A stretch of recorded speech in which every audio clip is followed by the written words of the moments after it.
Welcome back to the Days Adventure Podcast. I'm your host, David Visser, and today's episode is dedicated to Alexis.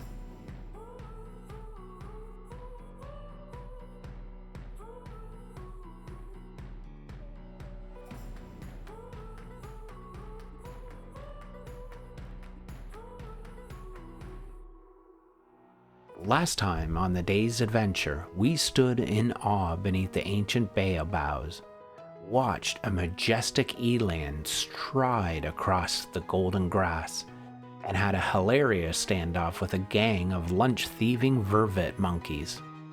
We were reminded that in Tarangire, every bend in the road holds a new story, some playful, some powerful, all unforgettable. But nothing quite prepares you for what happens when the trail leads to water. Leaving the quirky warthogs behind us, tails high and strutting like they own the place, we pushed on, rolling deeper into the heart of Tarangire. We passed small herds of zebra wildebeest, their bodies shimmering in the rising heat. The morning sun was now high above us, casting long shadows across the savannah. It was the dry season, mid-September, and everything around us told us that story. The rains were just weeks away, maybe days, but for now, water was scarce. This time of year, survival depends on knowing where to find what little remains, and that's where James came in. With over 2 decades of experience, he seemed to know every hidden spring and forgotten watering hole in the park. He turned off the main trail onto a narrow, unmarked path that wound through the dry grass, bumping and rattling over the rough terrain. There wasn't another vehicle in sight. And then we saw it. What was once a small lake had shrunk to a pond, no more than 500 square feet now. Still deep in the center, maybe deceptively so, but the outer edges had pulled away, leaving behind a ring of thick, heavy mud. Beyond that, the cracked clay spread out like a weathered mosaic, dried, sun-baked, a pattern like the wrinkled face of an old man who spent a lifetime under the sun. It was quiet, still, the kind of silence you only find in a place where life comes to drink and survive. James shut off the engine, and immediately the world settled into an incredible hush. We lifted our cameras, each of us leaning slightly forward, eyes scanning the still water just 20 feet away. Right there, at the edge of the pond, framed by sun-baked mud and cracked clay, stood 2 yellow-billed storks, elegant, long-legged, and statuesque, dipping their curved bills slowly into the shallows. Nearby, an Egyptian goose balanced perfectly on one leg, its head tucked under its wing, dozing peacefully in the heat of the morning. A gray heron stood a few paces away, preening with deliberate indifference, fluffing its feathers as if preparing for a formal event. But then my eyes caught something that made me do a double take, and then a third. There, standing among them, with almost surreal presence, was a bird I'd never seen before, a saddle-billed stork. Let me just say, this bird is stunning. First, the size. It is massive, standing up to 5 feet tall, with a wingspan that can stretch beyond 8 feet. He looked like a piece of modern art, nature's most dramatic sculpture brought to life.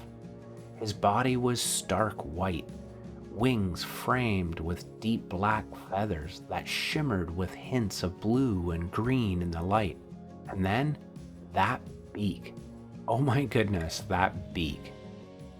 His beak looked like something from an artist's palette, bright crimson red splashed with a thick black stripe down the center, and topped with a bold splash of yellow, the saddle that gives the bird its name. He had thick black legs with red joints and vibrant red feet, like he had just dipped them in wet paint. Now, this one was a male, and you can identify it by the dark brown eyes and a pair of yellow wattles at the base of the beak. And females have yellow eyes, but this guy had the moody gaze of a weathered king. And then it got weird, in the best way possible. He wasn't standing tall. He was sitting, or more accurately, kneeling, but not the way we kneel. His legs were bent in reverse, tucked beneath him with those giant red feet stretched out in front of him like paddles. He just kinda sat there, watching us, tall and still, like some long-legged sentinel at the edge of the pond. Part statue, part spectacle. If I didn't have the photos, I'm not sure I could convince anyone I actually saw him. There was a strange elegance to the way he held himself, majestic yet almost comical, like nature's idea of a joke wrapped in royalty. He didn't move much, just tilted his head now and then, as if mildly entertained by our presence. What struck me the most was his stillness. Unlike the goose or the heron, the saddle-billed stork didn't preen or feed or even fidget. He just watched with a kind of poised, detached dignity. And here's something wild. These birds don't make a sound. Literally, the saddle-billed storks don't have a syrinx, the vocal organ most birds use to sing or call, so they're completely mute. The only sound they're known to make is a clattering of their bills near the nest. Even the chicks don't chirp, they hiss, which quite honestly just adds to their mystique. They're loners too. You'll almost never see them in flocks. At most, they'll be in pairs, usually a lifelong bonded couple, and that's it. No chaos, no drama, just quiet, towering elegance. I felt lucky, truly lucky to see one so close. It was one of those encounters where time seems to just pause just for a little bit. While the other birds went on about their business, the saddle-billed stork was like that sentinel, still, observant, ancient. He may not have made a sound, but in that silence, he somehow just kind of stole the whole scene. Some interesting things about saddle-billed storks. They're patient hunters. They don't rush. They wade slowly through shallow water, standing almost statue still for long stretches before striking with lightning precision. Their favorite meals are catfish and other large fish, but they're opportunistic feeders. Frogs, insects, small birds, even reptiles can all end up on the menu. That enormous bill isn't just for show. It's a perfectly engineered tool, long enough to snatch prey from deeper water while keeping the bird's body dry. What amazed me was just how long-lived these birds are. In the wild, a healthy saddle-billed stork can live up to 30 years, sometimes longer. And they don't rush into relationships either. When they do pair up, they usually mate for life. No flashy courtship dances, no elaborate songs, just quiet loyalty.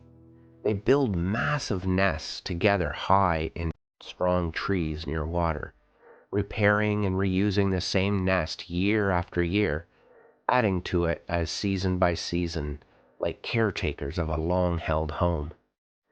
Breeding happens during the dry season, when water sources shrink and the food becomes easier to find.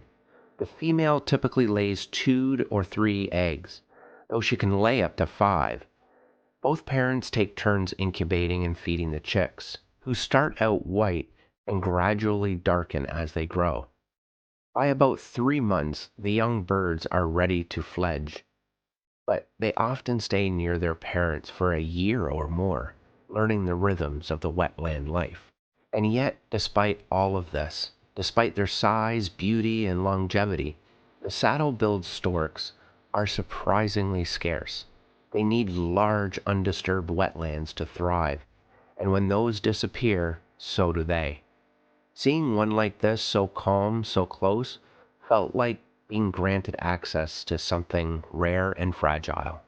We stayed there longer than any of us expected, cameras clicking softly at first, and then slowly lowering, because some moments asked to be remembered, not just recorded. And this quiet encounter with one of the most extraordinary birds I'd ever seen was absolutely one of those moments.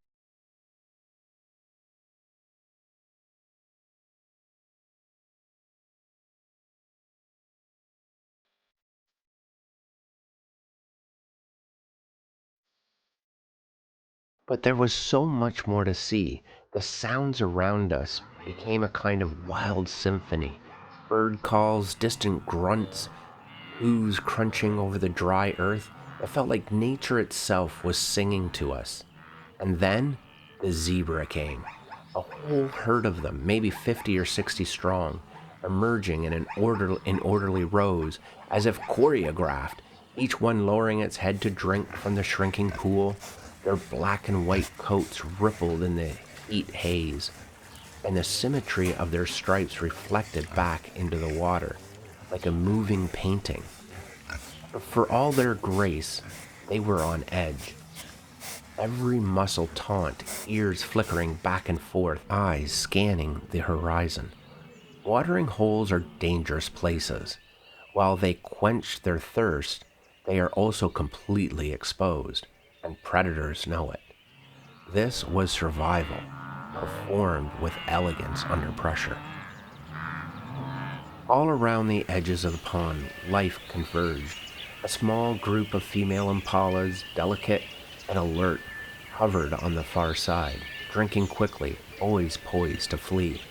Not far from them, a lone waterbuck stood strong, his shaggy coat catching the light, watching the scene with what was almost like he was amused as a noisy herd of wildebeest rumbled in behind the zebra. The ground seemed to vibrate with their arrival, grunting, jostling, shuffling forward in their awkward but determined way. And then, pushing his way through the wall of wildebeest, came a massive eland, muscles rippling as he moved with confidence and purpose, carving a path straight to the water's edge. And it was like watching a heavyweight boxer step into the ring, quiet power, total presence. He barely seemed to notice the commotion around him. And on the far side of the pond, a lone baboon stood right at the water's edge, just a few feet where two warthogs were wading in for a drink. He wasn't aggressive or skittish, just quietly present, like he had seen it all before. But what struck me most was that he wasn't watching the warthogs, not really. He was looking at his own reflection in the water. It was this oddly human moment, his head tilted ever so slightly, his eyes fixated on the surface, as if something in the mirrored face had caught him off guard. He scratched his head, slowly, then leaned in, almost curious. Whether he was studying himself or simply hypnotized by the ripples, I really couldn't say. Right next to him, the warthogs snorted and splashed, kind of shoulder to shoulder in the mud, their tusks cutting little paths in the shallows. One slipped, let out a little grumble, and the baboon flinched just enough to break the spell. He looked up and casually sauntered a few paces away as if to say, I wasn't that interested anyway. We sat there in silence, not wanting to disturb what felt like a sacred moment. Cameras clicked quietly, but eventually even those fell still. The only sound was the breeze and the ever-present hum of life around us. The stillness wasn't empty, it was full of tension, movement, rhythm. Time slowed way down, and in that stretch of quiet, with dust hanging in the air and the golden light catching the ripples on the water, we didn't feel like observers anymore. We were part of the landscape, just another species drawn to the water. It's hard to describe just how intoxicating that moment was. So much life converging in one place, so many quiet stories unfolding in front of us, and all of it held together by this little shrinking pond still nourishing everything it could. It was strange, comic, and surprisingly tender, all of it unfolding in a pocket of wilderness that just felt suspended in time. These were the kinds of scenes no documentary ever prepares you for. Not the predator chases or the iconic lion roar, but the quiet absurdities, the shared space, the unlikely overlaps, perfectly wild and totally unforgettable. The moment in the watering hole lingered in our minds like a perfect note in a song, but the hum of the Jeep engine reminding us there was more ahead. James restarted the vehicle, and with one last glance at the muddy banks teeming with life, we gently pulled away. The track twisted through the dry grass and the scattered bush, the wheels crunching softly over the baked clay as we made our way forward.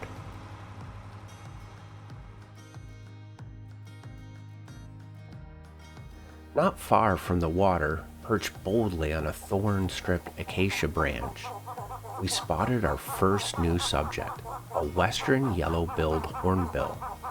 Its oversized curved bill, vibrant yellow with a splash of orange near its base, was unmistakable. This character, made famous as Zazu in The Lion King, looked every bit the part, alert, theatrical, and commanding attention. These hornbills are common across the dry savanna and the woodlands of northern Tanzania. But seeing one so close, framed perfectly against the bare thorns, made for a fantastic shot. And if you get a chance, check out our YouTube channel and you'll see all the photos there. Just down the path, we encountered a flock of helmeted guinea fowl, those delightfully odd polka-dotted ground birds with iridescent plumage and bright blue faces. They scattered ahead like a small parade, heads bobbing and feathers fluffed as they scurried across the dirt. They're highly social birds and travel in flocks, foraging for insects and seeds. Their feather pattern, like nature's own beadwork, glinted as they darted into the bush. As we slowed to watch the guinea fowl, we noticed another hornbill perched on a leafy tree. This one was clearly different.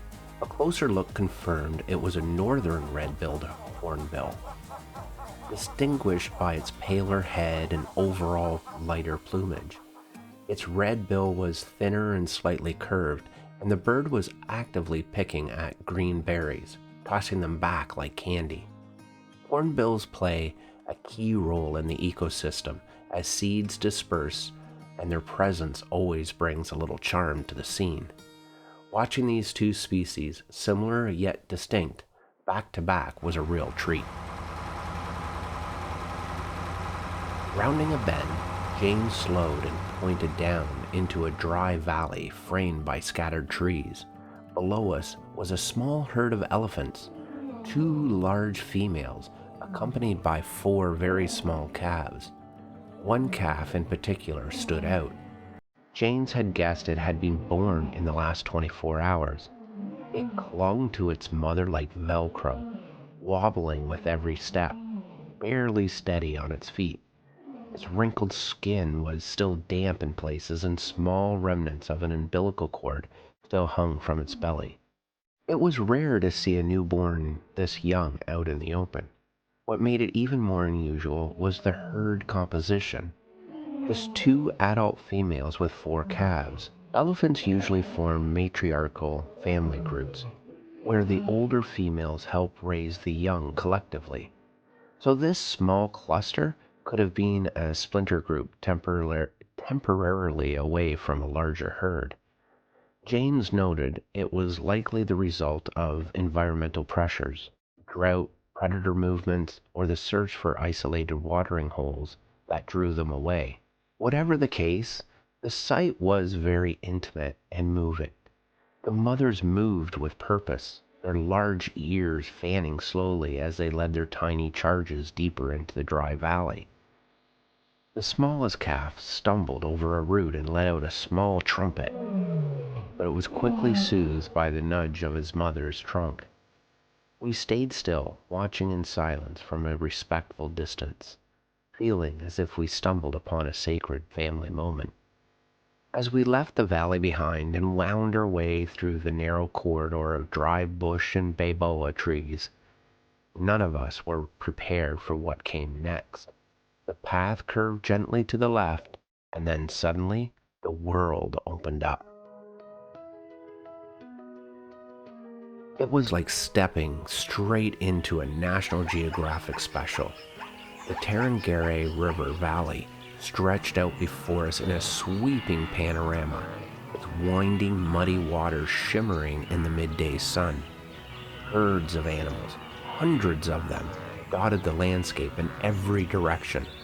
Elephants, zebras, wildebeest, impalas, waterbucks, giraffes, all gathered like pilgrims at this sacred artery of life. The scene was alive, truly alive. Birds soared overhead, ostriches paced the dried riverbeds, baboons scampered along the banks, warthogs wallowed in the shallows, and at the heart of it all, the river pulsed like a lifeline through the parched savanna. It was overwhelming in the best possible way. I didn't know where to look first. Every frame was a postcard, every moment was a story unfolding. This was more than a watering hole. This was the beating heart of Tarangire, where predator and prey, strength and fragility, youth and age all gathered in a fleeting moment of uneasy peace. But if the valley was the stage, the giraffes were the headlining act. Graceful, gangly, and oddly elegant. We watched mesmerized as two of them approached the riverbank with their slow, almost theatrical stride. Getting a drink for a giraffe is no simple task. With legs that long and necks that tall, they have to splay their front legs wide, lowering themselves into an awkward slow-motion bow, like dancers rehearsing a choreographed ritual. One hesitated, then glanced towards us with a curious, wide-eyed look, as if to say, "You're watching this, right?" Then, with a deep breath, it bowed and began to drink. All around them, life pulsed at the edges of the riverbed. Though the Tarangire River was little more than a stream at this point in the dry season, it was still a magnet for life. The mudflats and the shallow pools were teeming with birds, each more fascinating than the next. Among them were the crowned lapwings, strutting confidently across the cracked clay like they owned the place. These ground-loving birds are known for their sharp, high-pitched calls and their unmistakable black and white crown markings. They often nest right out into the open, defending their territory with fierce bravery that belies their size. Watch them long enough, and you'll see them fake a broken wing or lure predators away from their eggs. Now, not far off, a small group of African spoonbills sifted delicately through the shallow water, their long, flat bills sweeping side to side like underwater windshield wipers. Their movements were so rhythmic, so purposeful. These pale, elegant birds fed by touch, snapping up tiny fish, aquatic insects with each graceful pass. With their crimson legs, pink-tinged wings, and absurdly shaped beaks, they looked like something straight out of a painting. But they were real, very real, and very busy.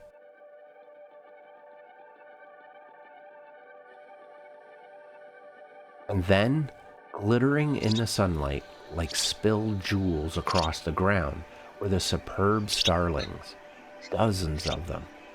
Their feathers shimmered with blues, purples, and greens that shifted as they moved, as if they were wearing cloaks woven from the sky itself. These birds may be common across East Africa, but their beauty is anything but ordinary. They hop boldly through the dust, scavenging scraps and insects unbothered by the larger animals around them. On the outskirts of the riverbank, two male ostriches lounged near a sparse cluster of bushes, legs folded, necks stretched, their dark feathers absorbing the midday heat. Occasionally, one would stand, giving us a full view of just how massive they really are, over 8 feet tall with the eyes the size of billiard balls.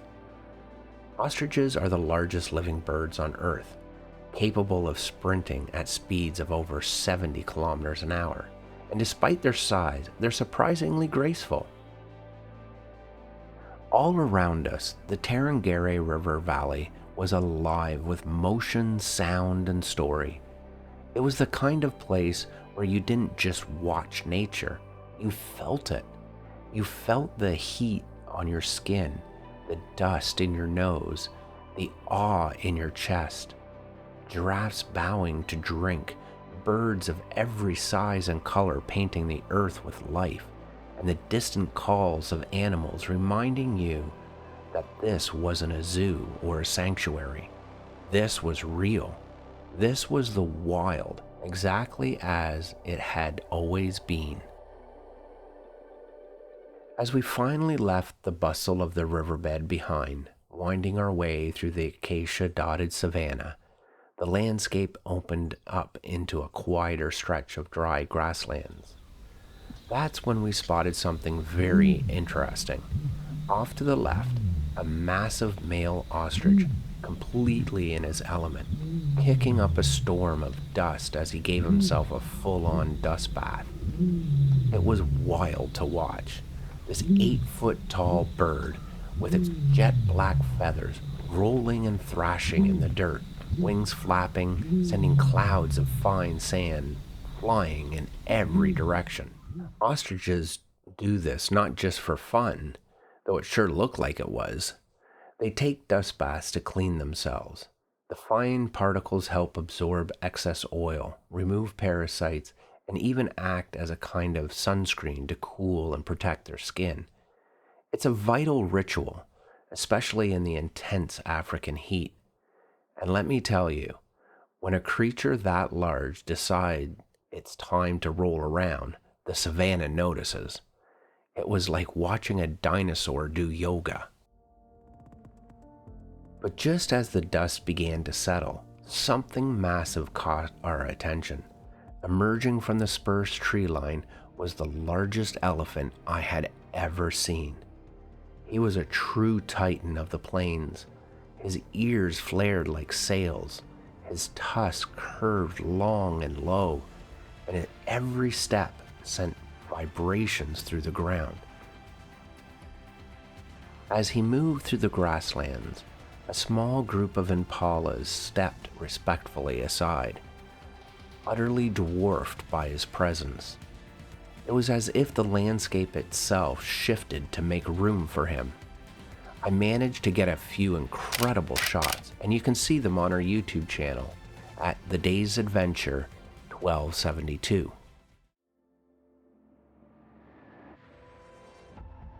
We were still marveling at this gentle giant when the CB crackled to life. James sat up straight, listening carefully. Then he turned to us with a look that said it all. "Big five straight up ahead," he said, already shifting gears. And just like that, we were moving again, heading south towards one of Tarangire's most iconic and unforgettable features. What lay ahead would be a moment we'd never forget. In our next episode, we'll take you deeper into Tarangire's hidden heart. There's drama, danger, and one of the most powerful sights in Tarangire. You won't want to miss it. Until then, stay curious, stay engaged, and never stop chasing that next great adventure. The world is full of wonders, and your next journey is just one episode away. that's it for this episode of the Day's Adventure. Remember, stay curious, stay engaged, and never stop chasing the next great adventure. The world is full of wonders, and your next journey is just one episode away. To keep the adventure alive, follow us on Facebook, Instagram, and Blue Sky. And don't forget to subscribe to our YouTube channel for the video versions and exclusive behind-the-scenes content. Want more? Hit subscribe wherever you listen to podcasts so you'll never miss the next thrilling episode. The world's waiting.